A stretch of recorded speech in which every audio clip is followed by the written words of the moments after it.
దేవుని పిల్లలారా, సంఘం, సంఘ స్థాపన దేవుని చేత ఈ సంఘం అనేది కట్టబడుతుంది.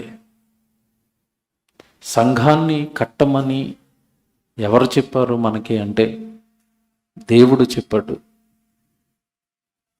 దేవుడు సంఘాలను కట్టడానికి తొలి శతాబ్దంలో అపోస్తలులకు తోడుగా ఉండి వారితో ఈ సంఘాలను ప్రారంభించాడు. అయితే సంఘం లేదా సంఘ స్థాపన ఎందుకు జరగాలని దేవుడు బైబిల్లో కోరుకున్నాడో ఈరోజు మీరు వినాలి. నిజంగా మీరు మనసు పెట్టి కనుక దేవుడు రాయించిన మాటలు వింటే ఆశ్చర్యము, ఆనందము మీకు కలుగుతుంది. సంఘం యొక్క ఉనికి, సంఘం యొక్క ప్రస్తావన బైబిలులోనికి మనం వెళ్ళి చూడగలిగిన నాడు అది చాలా గొప్పగా జరిగింది. దేవుడు సంఘాన్ని కట్టి సంఘం ద్వారా ఏం చెప్పాలనుకుంటున్నాడు, ఎలాంటి కార్యక్రమాలు చేయించాలనుకుంటున్నాడు అన్నది మనం ఈరోజు నేర్చుకోవాలి. సహజంగా కొంచెం జాగ్రత్తగా వినండి. స్కూల్ కట్టారు. స్కూల్ దేనికోసం కడతారు చెప్పండి? చదువు చెప్పటం కోసం కదా. కాలేజ్ కట్టారు, అది కూడా కాస్త పెద్ద చదువు చదవటం కోసం. ఇంకా పెద్ద యూనివర్సిటీ కట్టారు, అది కూడా హయ్యర్ డిగ్రీస్, పెద్ద పెద్ద చదువులు చెప్పటం కోసం ఒక యూనివర్సిటీ కట్టారు. Very good. హాస్పిటల్ కట్టారు, దేనికోసం? వైద్యం చేయించడం కోసం. వైద్యం కోసం హాస్పిటల్స్ కడతారు.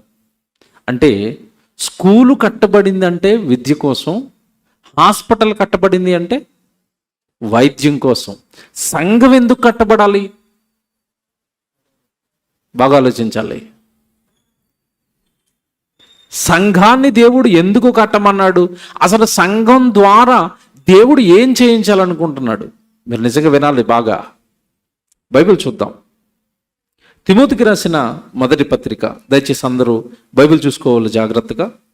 తిమోతికి రాసిన మొదటి పత్రిక 3వ అధ్యాయము 15వ వచనం వాక్య భాగం చాలా జాగ్రత్తగా చదువుతాం. తిమోతికి రాసిన మొదటి పత్రిక 1వ అధ్యాయము 15వ వచనం చదువుతాం. అయినను నేను ఆలస్యము చేసిన ఎడల దేవుని మందిరములో, జాగ్రత్తగా వినండి, దేవుని మందిరములో అనగా జీవము కలిగిన దేవుని సంఘములో. సంఘము జీవము కలిగినది. సంఘము దేవునికి మందిరము. Very good. ఇప్పుడు ఈ సంఘమైన, ఈ మందిరమైన ఈ దేవుని సంఘములో జనులు ఎలాగూ ప్రవర్తింపవలెనో అది నీకు తెలియవలనని ఈ సంగతులు నీకు రాయిచున్నాను. తిమోతికి రాస్తున్నాడు పౌలు గారు. పౌలు గారు కట్టిన సంఘాలకు దూతగా, వాక్యపు పరిచర్య చేయడానికి సేవకుడిగా, బోధకుడిగా వెళ్ళేవాడు. అలాంటప్పుడు నువ్వు సంఘాన్ని నడిపించాలన్నప్పుడు ఆ సంఘం యొక్క క్రమం ఏంటో, ఆ సంఘాన్ని ఎలా నడిపించాలో నేను నీతో చెబుతాను నాయన, అందుకే ఈ సంగతులన్నీ నీకు రాస్తున్నాను అన్నాడు. సంఘములో జనులు ఎలాగూ ప్రవర్తించాలో నేను చెబుతాను. నువ్వు వెళుతున్న సంఘాలన్నిటికీ కూడా నువ్వు అది నేర్పించాలి. సంఘానికి వస్తున్న జనులకు సంఘములో ఎలా ప్రవర్తించాలో నేర్పించాలి. Very good. తర్వాత మాట చూడండి, అక్కడ తర్వాత మాట, ఆ సంఘము సత్యమునకు స్తంభం, తర్వాత సత్యానికి ఆధారం. బాగా వినాలి. ఇది ఒకటేనండి నా ప్రసంగం. 45 నిమిషాల 50 నిమిషాలు ఈ మొక్కే నా ప్రసంగం. ఈ ఒక్కటి రాత్రి మీకు అర్థమైతే సంఘం ప్రపంచంలో ఉన్న వాటికన్నిటికంటే ఎంత ఉన్నతమైన శిఖరం మీద దేవుడు పెట్టాడో ఈ రాత్రి మీరు విని చాలా ఆనందపడతారు. సంఘం అంటే చిన్నది కాదండి. సంఘం అంటే ఒక హాస్పిటల్ కట్టినంత ఏమంటే అంత చిన్నది కాదు, అంత తక్కువది కాదు, లేదా ఒక విద్యా సంస్థ కోసం కట్టిన ఒక బిల్డింగ్ లాంటిది కాదు. సంఘము చాలా గొప్పది. సంఘంలో జనులు ఎలాగ ఉండాలో నీతో చెప్తాను అని చెప్పి తర్వాత అంటున్నాడు ఆ సంఘము అన్నాడు. ఇంతకీ ఏ సంఘం గురించి మాట్లాడుతున్నాడో నేను చెప్పాలి అంటే అది పెద్ద చరిత్ర. అపోస్తలుల కార్యాల్లోనికి వెళ్ళి సంఘపు చరిత్ర అంతా విడగొట్టుకుంటూ రావాలి, టైం సరిపోదు. కానీ ఆ సంఘం ఏ సంఘం అన్నది తర్వాత ఎప్పుడైనా వీలుంటే మీ మధ్యలోనికి వచ్చి చెప్తాను. సంఘం అట, ఆ సంఘం అన్నాడు కదా, పర్టికులర్గా ఒక సంఘం గురించి దేవుడు ఇక్కడ మాట్లాడుతున్నాడు. అది ఏ సంఘం అన్నది పెద్ద చరిత్ర, తర్వాత చెప్తాను. మీరు విషయం గుర్తుపెట్టుకోవాల్సింది ఏంటంటే ఆ సంఘము సత్యానికి స్తంభం, సత్యానికి ఆధారం. హాస్పిటల్కి వెళితే వైద్యం దొరికింది, స్కూల్కి వెళితే విద్య దొరికింది, సంఘానికి వస్తే ఏం దొరకాలి? సత్యం దొరకాలి. మర్చిపోకూడదు, జాగ్రత్తగా వినాలి. అర్థమైనట్టుగా ఉంటే దేవుడి మాటలు ఏం అర్థం కావు. హాస్పిటల్కి వెళ్ళినప్పుడు నీకు ఏ రోగం ఉన్నా బాగు చేసుకుంటావు. రోగం వస్తే హాస్పిటల్కి వెళ్తావు. విద్య కావాలంటే స్కూల్కి వెళ్ళావు. ఇంకా నీకు ఏదైనా గవర్నమెంట్ ఆఫీసులో పని కావాలి, నీకు బర్త్డే సర్టిఫికేట్ కావాలి, ఎక్కడికి వెళ్తావు? ఎంఆర్ఓ ఆఫీస్కి వెళ్తావు కదా. ఒక్కొక్క దానికి ఒక్కొక్క విభాగం ఉంది భూమి మీద. చదువుకు ఒకటి, రోగానికి ఒకటి, సర్టిఫికెట్స్కి ఒకటి, రకరకాల డిపార్ట్మెంట్లు రకరకాల సేవలు అందిస్తున్నాయి. సంఘం ఏం అందించాలి ప్రజలకి? ఆ సంఘము సత్యానికి స్తంభం, సత్యానికి ఆధారం. అంటే సంఘము ద్వారా ప్రజలకి దేవుడు అందించాలనుకుంటున్నది ఏంటి చెప్పండి? ఇప్పుడు సత్యం అందించాలి. Very good. మిమ్మల్ని అడుగుతున్నాను ఇప్పుడు, ఇంతకీ సత్యం అంటే ఏంటి? నిజమండి, అబద్ధం కానిదండి అంటారా? ఇవన్నీ లోకం చెప్పే కబుర్లు, దేవుడు చెప్పేవి వేరుగా ఉంటాయి. ఇదిగో మీరు సమాజానికి, మీ చుట్టూ ఉన్న వారికి సంఘాన్ని స్థాపించి సంఘము ద్వారా సత్యాన్ని చెప్పాలి. మీకు మాట్లాడుతున్నాను ఇప్పుడు. సంఘము సత్యాన్ని చెప్పాలి అంటే లోకంలో సత్యం లేదా?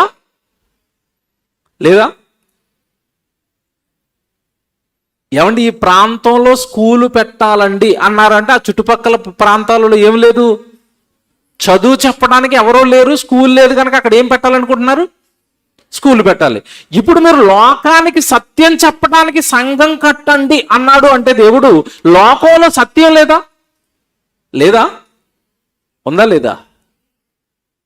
సగం మంది చెప్పారంటే సగం మంది ఉందనుకుంటున్నారా? మీకు మరి లేదన్న వాళ్ళు ప్రశ్న అడుగుతున్నాను. మరి లోకంలో లేని సత్యం మీ దగ్గర ఉన్న సత్యం ఏంటి మీరు చెప్పండి ఇప్పుడు? మాకేం తెలియదండి. అంతేనా? జాగ్రత్తగా వినాలి. లోకం దగ్గర సత్యం లేదట.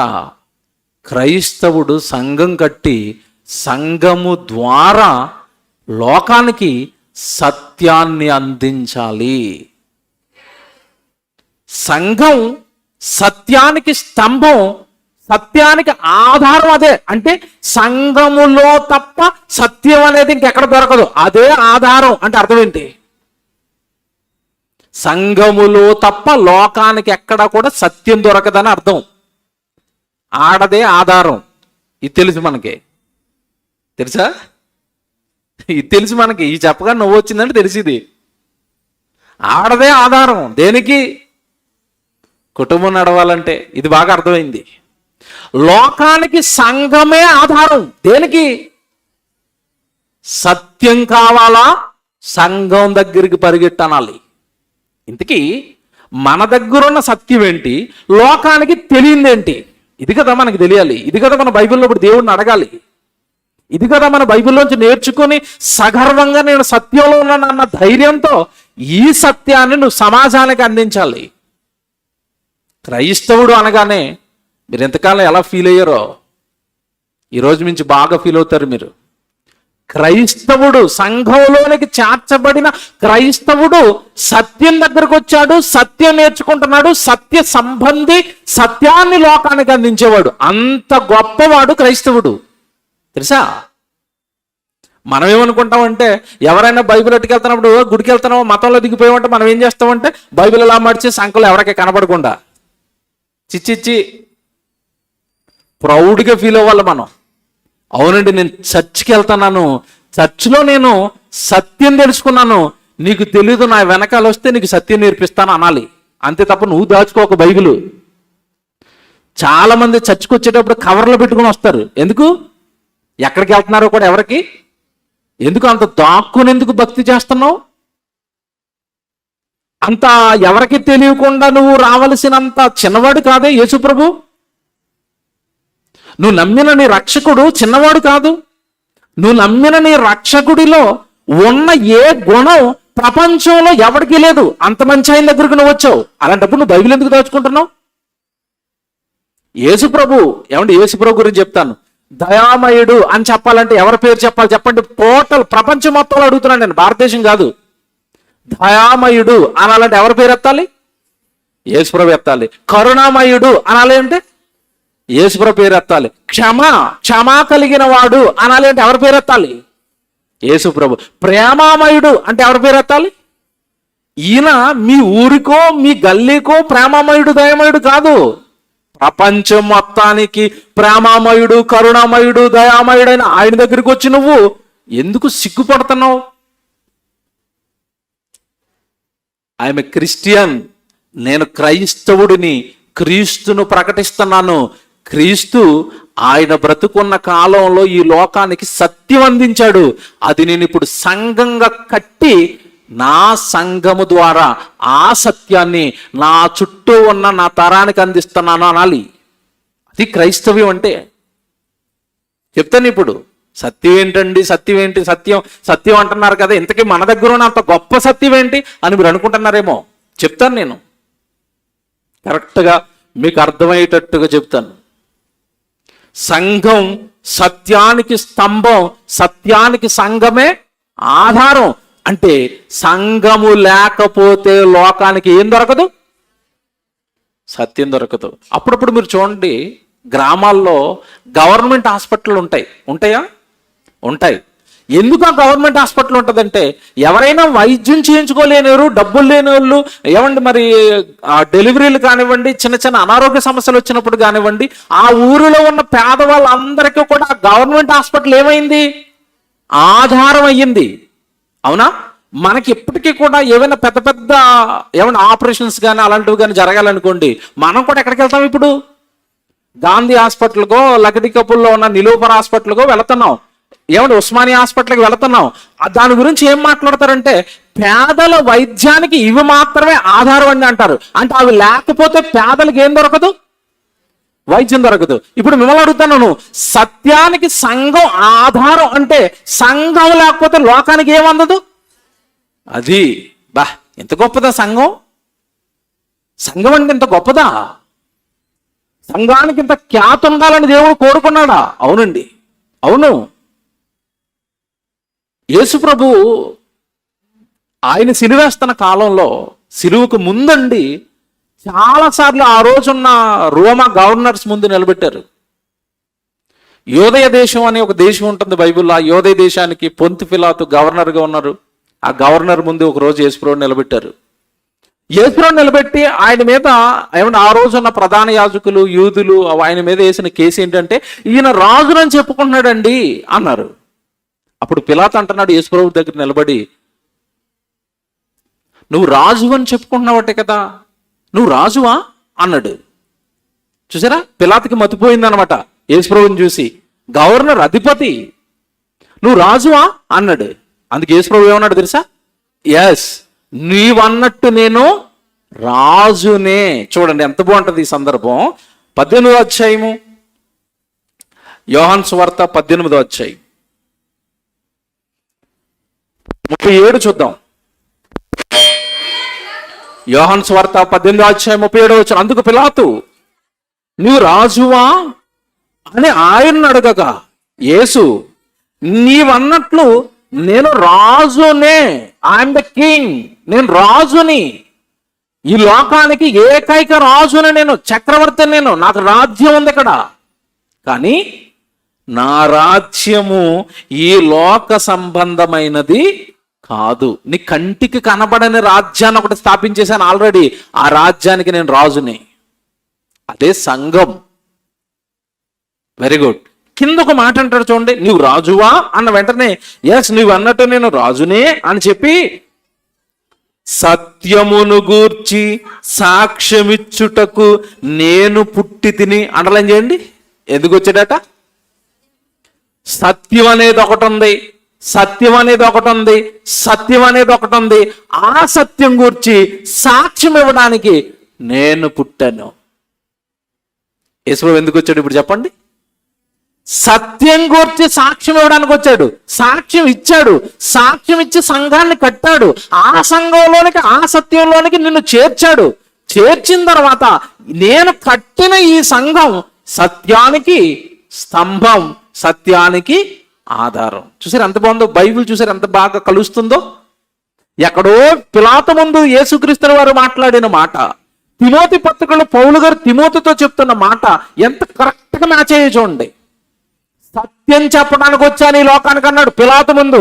ఏమంటే ఒక గల్లీలో వ్యక్తి ముందు మాట్లాడలేదండి యేసుప్రభు. అక్కడ పిలాతు ఒక యోదయ దేశానికి గవర్నర్, అతను ముందు నిలబడి ధైర్యంగా అంటున్నాడు, నేను వచ్చింది ఎందుకో తెలుసా? సత్యమును గూర్చి సాక్ష్యం ఇవ్వడానికి వచ్చాను.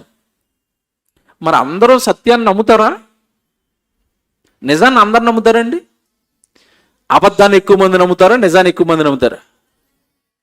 మీకు తెలుసు, నిజాన్ని ఎవడు నమ్మడండి, సత్యాన్ని ఎవడు స్వీకరించండి. అందరికీ కావాల్సిందేంటి? అబద్ధం, అసత్యం.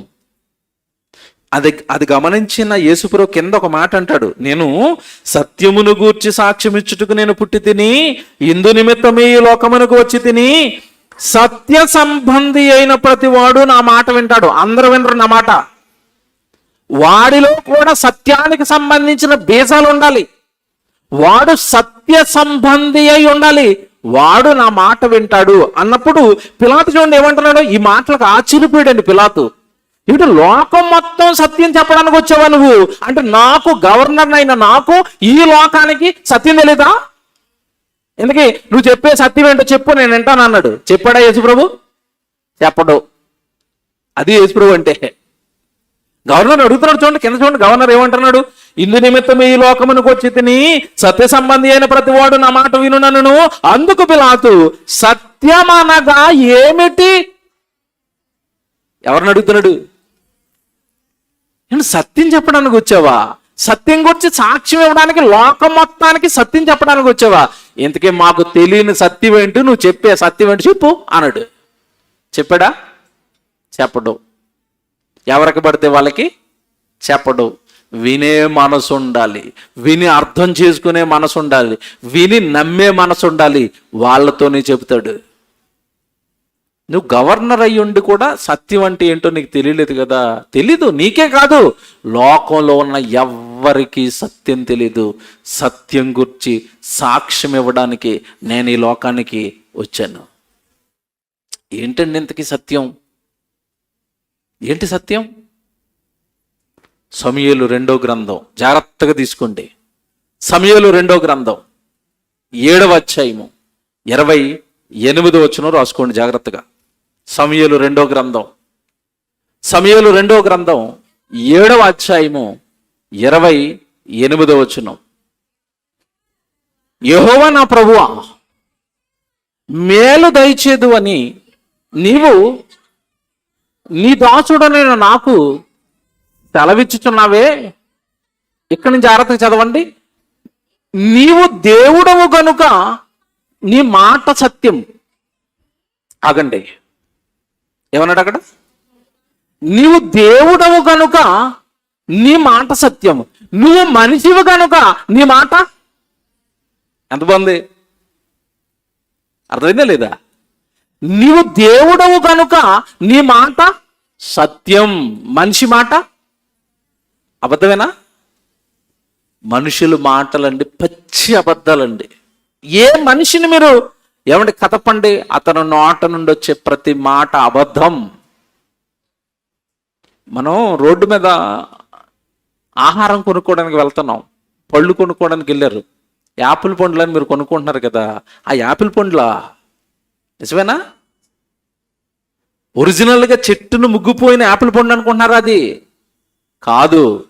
పచ్చికాయలకి కార్బన్ వేసి మొగ్గబెట్టి ఆ పైన పచ్చి చెట్లకి కార్బన్ వేయగానే సరిగా కనపడవు గనక పైన మైనపు పోతేసి ఒక పచ్చి అబద్ధం అనే యాపిల్ పండు పట్టుకొచ్చి నీ చేతులు పెట్టారు. నువ్వు యాపిల్ పండు అని తినేస్తున్నావు. నువ్వు త్రాగుతున్న పాలు ఒరిజినల్ పాలా, గేదెలిచ్చిన పాలా, ఆవులిచ్చిన పాలా? ఏంటవన్నీ? కెమికల్. పాలు అబద్ధం, తిండి అబద్ధం. హాస్పిటల్కి వెళ్ళావనుకో ఏ రోగం ఉండదు, 10 టెస్టులు చేస్తాడు డాక్టరు. అబద్ధం. అంత మోసం అండి ఈరోజు లోకం అంత మోసం. ఎక్కడ యథార్థత లేదు, ఎక్కడ నీతి లేదు, ఎక్కడ న్యాయం లేదు, ఎక్కడ సత్యానికి అసలు స్థానమే లేదు. మనుషులు ఇలా ఉన్నారు. మనుషులు మోసం చేస్తున్నారు, మనుషులు మాయ చేస్తున్నారు, మనిషి అబద్ధాలు ఆడుతున్నాడు. ఈ అబద్ధపు ప్రపంచంలో, ఈ మాయా ప్రపంచంలో ఏది నిజమో నీకు ఎలా తెలుస్తుందంటే, నువ్వు ఎవరిని నమ్మకు. ఎవరు నమ్మాలట? ఆయన దేవుడు గనుక దేవుని మాట సత్యం. ఇప్పుడు చెప్తాను, దేవుడి మాట ఎలా సత్యం అవుతుందో చెప్తాను. జాగ్రత్తగా వినండి. ఇప్పుడు యేసుప్రభు పిలాతు ముందు నిలబడే ఉన్నాడు. సత్యమును గూర్చి సాక్ష్యం ఇచ్చుటకు నేను పుట్టి తిని. ఆ సత్యమే సంఘంలో ఉండాలని తిమోతి పత్రికలో చెప్పాడు. Very good. అంటే యేసు ఈ లోకానికి దేవుడి గురించి చెప్పడానికి వచ్చాడు, దేవుని మాటలు చెప్పడానికి వచ్చాడు. ఏం చెప్పాడు ఆయన అంటే, జాగ్రత్తగా వినండి. ఏం చెప్పాడు అంటే, బైబిల్ తీసి ఒక మాట చూపిస్తాను. ఎఫెసీయులకు రాసిన పత్రిక 4వ అధ్యాయము, మీరు జాగ్రత్తగా వినండి. ఎఫెసీయులకు రాసిన పత్రిక 4వ అధ్యాయం జాగ్రత్తగా చూసుకోండి. 5వ వచనం. ఎఫెసీయులకు రాసిన పత్రిక 4వ అధ్యాయం 5వ వచనం. ప్రభు ఒక్కటే, విశ్వాసం ఒకటే, బాప్తిసం ఒకటే, అందరికీ తండ్రి అయిన దేవుడు. ఆగాలి. అందరికీ తండ్రి అయిన దేవుడు ఒక్కడే. అందరికీ దేవుడు ఒక్కడే అనుందా అక్కడ? అందరికీ తండ్రి అయిన దేవుడు అనుందా? అంటే యేసు ఈ లోకానికి చెప్పిన సత్యాలలో ఒక సత్యం ఏంటో తెలుసా? మీరు ఎంతకాలం దేవుడు దేవుడు దేవుడు దేవుడు అనుకుంటున్నారు కదా, ఆ దేవుడు మీకు ఏమవుతాడు అంటున్నాడు? తండ్రి. ఎలాగుంది ఇది? మనకి చదువుతున్నప్పుడు ఏం అర్థం అవుతుంది, నేను చెప్తాను ఇప్పుడు. అందరికీ తండ్రి అయిన దేవుడు అన్నాడు. ఆయన పరలోకంలో ఉన్నాడు. ఆయన పిల్లలు భూమి మీద ఉన్న మనుషులంతా. ఆయన గురించి ఈ లోకానికి సత్యం చెప్పడానికి వచ్చాను. ఈ భూమిని కలగజేసిన ఆయన ఒక్క ఆయనే, ఈ సూర్యుని చేసిన ఆయన ఒక్క ఆయనే, నీ కళ్ళ ముందున్న ఈ ప్రకృతిని అంతా కట్టింది ఒక ఆయనే, ఈ ప్రకృతిని నడిపిస్తున్నది ఒక ఆయనే. ఆయన తండ్రి, ఆయన దేవుడు, ఆయన ఉన్నాడు. ఆయన పిల్లలే ఈరోజు భూమి మీద విస్తరించిపోయిన ఈ మానవాళంతా. మనుషులందరికీ దేవుడు ఒక్కడు అన్నాడు. ఇది సత్యమా కాదా మీరు చెప్పండి? సత్యమే. ఎందుకు ఇది సత్యం అవుతుందంటే, అప్పటికి భూమి మీద ఉన్న మనుషులంతా ముక్కలుగా విడిపోయి దేశానికి ఒక దేవుడు, రాష్ట్రానికి ఒక దేవుడు, గ్రామానికి ఒక దేవుడిని పెట్టుకుంటే, కాదయ్యా మీరు నమ్ముతున్నది అబద్ధం. సత్యం ఒకటి ఉంది. ఆ సత్యం ఏంటంటే, ప్రపంచం మొత్తానికి దేవుడు ఒకడే. ఎలాగుంది ఇది? మీకు అర్థమైంది ఇప్పుడు? దేవుడు అని ఆయన ఉన్నాడు, ఆయన ఒకటే. ఆయన పిల్లలు ఈ భూమి మీద ఉన్న సమస్త మానవాళి అందరికీ తండ్రి అయిన దేవుడు ఒక్కడే.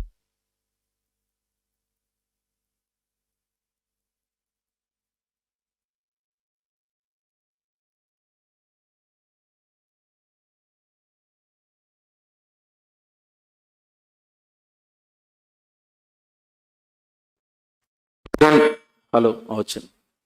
ఎక్కడ తగులుతున్నారమ్మా? టచ్ చేయండి. జాగ్రత్తగా వినండి, ముగించేస్తాను. 2-3 ప్రధానమైన విషయాలు చెప్పి నేను ముగిస్తాను.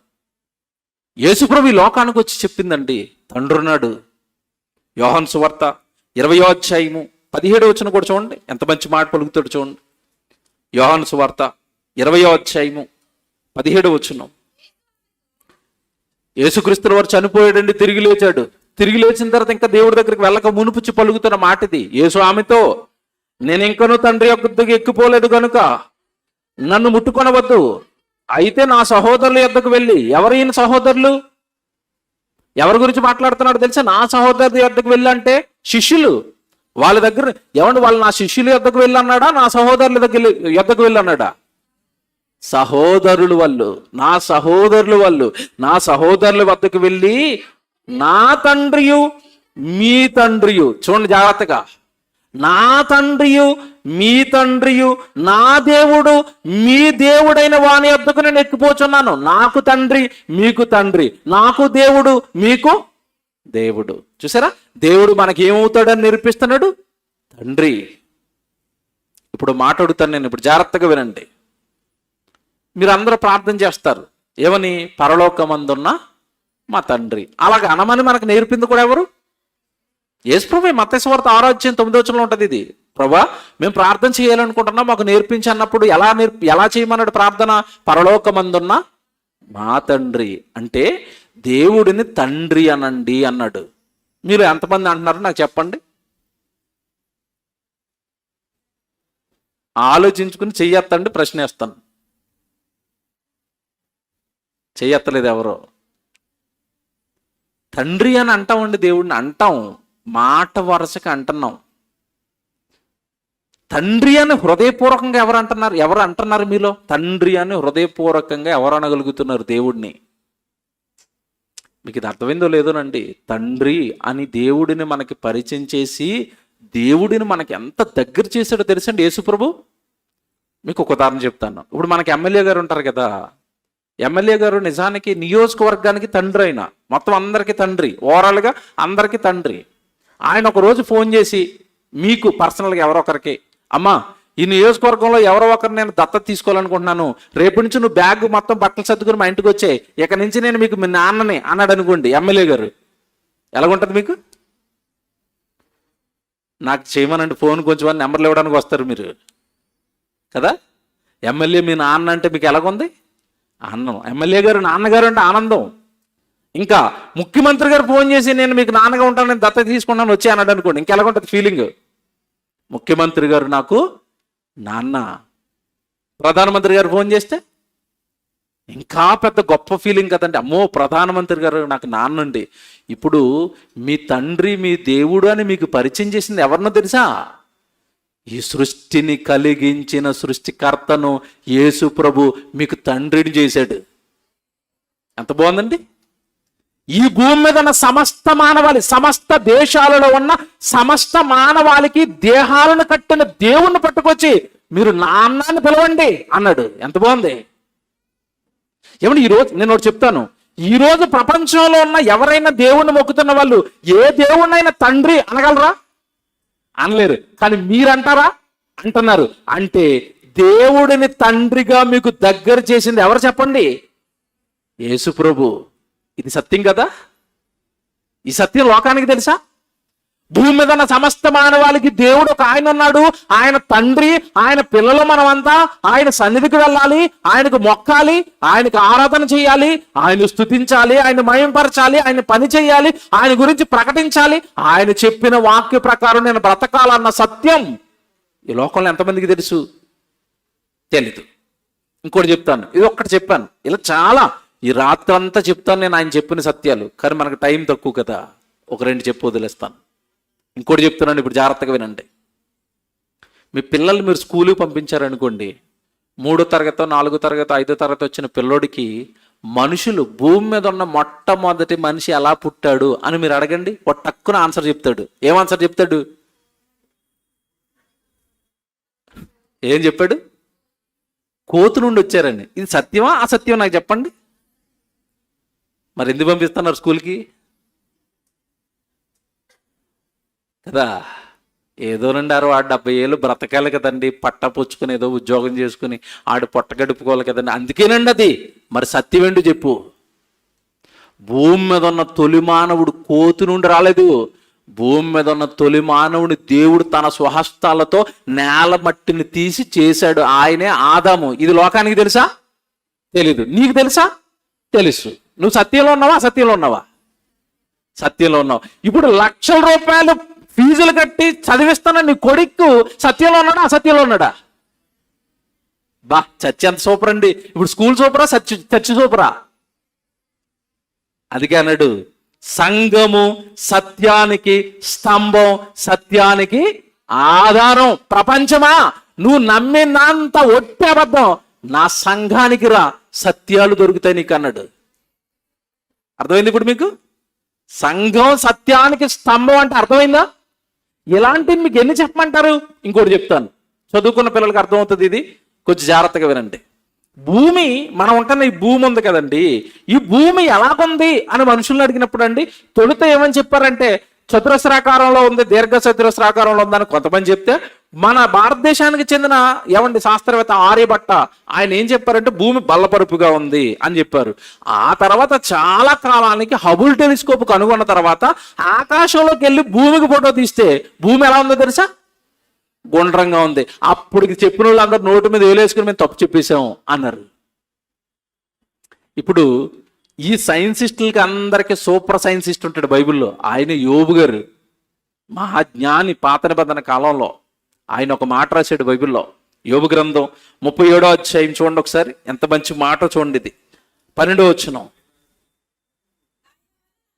యోబు గ్రంథం 37వ అధ్యాయము 12వ వచనం చూడండి. ఇగో ఈ విశ్వం ఉంది కదా, దీన్ని నడిపిస్తున్న ఆయన ఉన్నాడు. బస్సు నడుస్తుందంటే డ్రైవర్ ఉంటాడు, వాడ నడుస్తుందంటే కెప్టెన్ ఉంటాడు, ట్రైన్ నడుస్తుందంటే అందులోనూ ఏమంటే డ్రైవర్ ఉన్నాడు. విశ్వం నడుస్తుందంటే ఒక ఆయన నడిపిస్తున్నాడు. సూర్యుడు, చంద్రుడు, కాలాలు ఇవన్నీ మనకి ఏర్పడుతున్నాయంటే ఈ సృష్టిని కలిగించిన సృష్టికర్తకు ఆయన ఈ విశ్వాన్ని నడిపిస్తున్నాడు అని మొదలుపెట్టాడు ఆ వచనం. ఆయన వలన నడిపింపబడినవై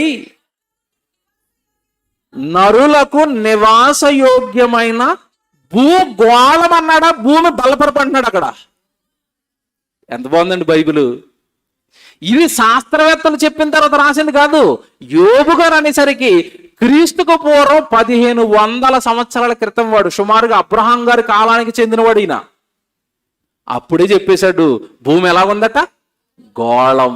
ఆయనకి ఎలా తెలిసిపోయింది? ఆయనకి ఎవరు చెప్పారు? భూమిని కలిగించిన ఆయన వెనకాల ఉన్నాడు కనుక రాయినైన భూమి గోళం అన్నాడు. ఇప్పటికే గోళమేనా, ఏమైనా రూపం మారుతుందా? మారదు. అంటే బైబిలులో నువ్వు వింటున్న ప్రతిదీ ఏంటి చెప్పండి ఇప్పుడు? సత్యం. పెద్ద పెద్ద శాస్త్రవేత్తలే తప్పు చెప్పామని నోటి మీద తెలియజేసుకున్నారు. బైబిలులో ఉన్న సృష్టికి సంబంధించిన ఏ వచనమైనా శాస్త్రానికి సరిపోవటం లేదండి, బైబిల్లో తప్పులు ఉన్నాయండి అని అనగలరా ఎవరైనా? అనలేరు. కారణం ఏంటో తెలుసండి, ఒకటి వండర్ఫుల్ బైబిల్ అండి. మనం పట్టుకున్నది సృష్టికర్త రాయించిన పుస్తకం అండి ఇది.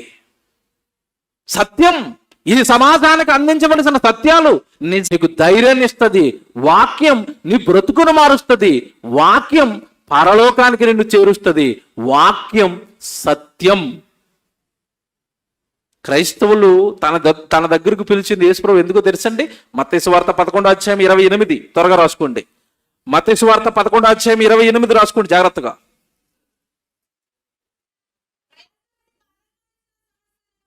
ప్రయాసపడి భారము మోసుకొనుచున్న సమస్త జనులారా నా యొద్దకు రండి, నేను మీకు విశ్రాంతి కలుగజేతును.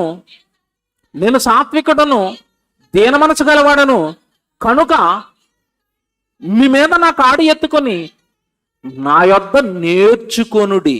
యేసు దగ్గర ఏం చేయాలట? నేర్చుకోవాలి. ఏమి నేర్చుకోవాలి? సత్యమును గురించి సాక్ష్యం ఇచ్చుటకు నేను ఈ లోకమునకు వచ్చి తిని అంటే యేసు ప్రభు దగ్గరకు వచ్చిన ప్రతి ఒక్కరు ఏమి నేర్చుకోవాలి చెప్పండి ఇప్పుడు? సత్యాలు, వాక్యాలు నేర్చుకోవాలి. వాక్యాలు నేర్చుకొని బ్రతుకుని మార్చుకొని వాక్యంతో ఈ సమాజాన్ని వెలిగించడానికి, వాక్యం నేర్చుకోవడానికి సంఘానికి రావాలి. సంఘం సత్యాన్ని నేర్పిస్తుంది, వాక్యాన్ని నేర్పిస్తుంది. బైబిల్ అండి, బైబిల్ అండి. ఎంత బాగుంది బైబిల్, ఎంత బాగున్నాయి బైబిల్లో మాటలు. దేవుని పిల్లలారా, చివరిగా మాట చెప్తాను మీకు. యేసు ప్రభు ఈ లోకానికి అడుగు పెట్టేంత వరకండి అసలు మనిషి ఎలా బ్రతుకుతున్నాడు మనిషికి తెలియదండి. ఎలా బ్రతుకుతున్నాడో తెలీదు. ఆత్మ ఉందని, శరీరం ఉందని, ఈ రెండింటి గురించి పూర్తి వివరణ ఎవరిచ్చారు చెప్పండి? ఈ లోకానికి ఎవరిచ్చారు? యేసు ప్రభువే. ఆత్మ జ్ఞానం నేర్పింది యేసు ప్రభువేనండి. ఆత్మ ఒకటి ఉంది. శరీరం 60-70 ఏళ్ళు ఉంటుంది. మరణం తర్వాత ఆత్మ బయటకు వస్తుంది. అది పరలోకానికి వెళ్ళాలి, నిత్య జీవానికి వెళ్ళాలి.